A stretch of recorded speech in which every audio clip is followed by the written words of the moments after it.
Hello friends, ଜୟ ଜଗନ୍ନାଥ। ମୁଁ ଆପଣମାନଙ୍କୁ ସ୍ୱାଗତ କରୁଛି ମୋ ଚ୍ୟାନେଲ୍ ଲେଜି ହରମୋନ୍କୁ।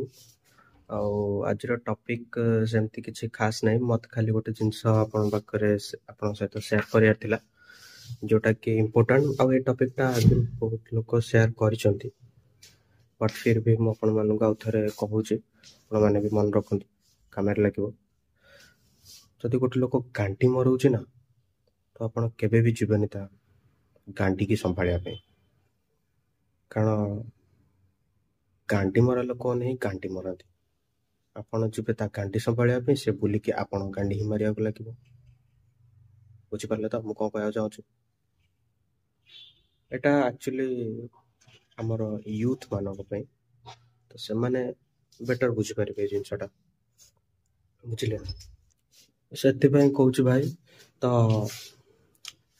କାହାର ଗାଣ୍ଡି ସମ୍ଭାଳିବା ପୂର୍ବରୁ ଟିକେ ଭାବି ଚିନ୍ତିକି ସମ୍ଭାଳିବା, କାରଣ ଗାଣ୍ଡି ମରା ଲୋକ ବହୁତ ଅଛନ୍ତି, ଆପଣଙ୍କୁ ଜଣା ପଡ଼ିବନି, ଦେଖା ଜଣା ପଡ଼ିବନି।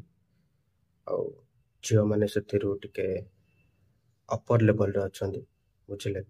ତମ ଆଗରେ ଏଠି ଦୁଃଖ ଭଲେଇ କହିଯିବେ, ଆପଣ ଟିକେ ସମ୍ଭାଳିବାକୁ ଗଲାବେଳୁ ସେଇଠି ଗାଣ୍ଡିଟା ମାରିଦେବେ, ହେଲା?